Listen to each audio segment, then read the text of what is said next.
Oi, vamos resolver aqui mais uma questão do Enem? Essa é bem divertida e vou até contar uma historinha, que é o seguinte. O fogão, normalmente o fogão tem lá o fogo e o fogo esquenta a panela. Mas existe também o fogão por indução, ele recebe corrente elétrica e aquece.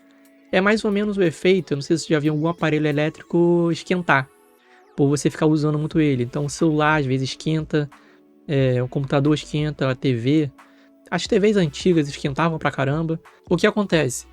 Dentro de um aparelho, ele tem ali uma corrente elétrica, que são os elétrons que ficam percorrendo, e aí esse movimento gera o aquecimento. É mais ou menos você pegar duas mãos e começar a esfregar uma na outra. Elas vão começar a esquentar. A ideia de quem fez o fogão foi essa. Ele vai pegar um fogão, vai passar a corrente elétrica ali, e aí vai começar a esquentar, e aí vai aquecer a panela. O nome desse efeito de aquecimento é chamado de efeito Joule. Mas beleza, como é que cria essa corrente elétrica então? Em algum momento da história perceberam que tanto o magnetismo quanto a eletricidade eram muito relacionados, com o polo positivo, o polo negativo, o polo norte, o polo sul, do ímã, a atração, repulsão e tudo mais. E aí tentaram achar a relação entre esses dois. Depois de muitos estudos começaram a perceber que se você tiver uma corrente elétrica, ou seja, um fio qualquer passando corrente elétrica, ele vai gerar campo magnético em volta dele. E aí, em algum momento, tentaram fazer o contrário. Se a gente tiver um campo magnético e começar a mexer nele, será que ele gera corrente elétrica? A resposta foi sim.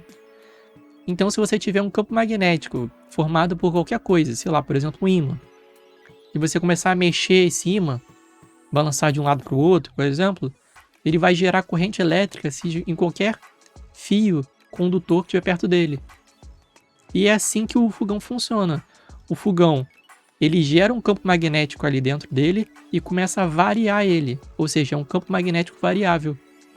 E aí é gerada corrente elétrica, aquilo aquece e o fogão consegue funcionar. Por isso que chama fogão por indução. A corrente elétrica não é formada pelos métodos convencionais, de você colocar um aparelho na tomada e gerar corrente elétrica. Não.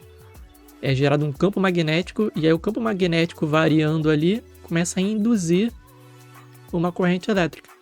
Beleza?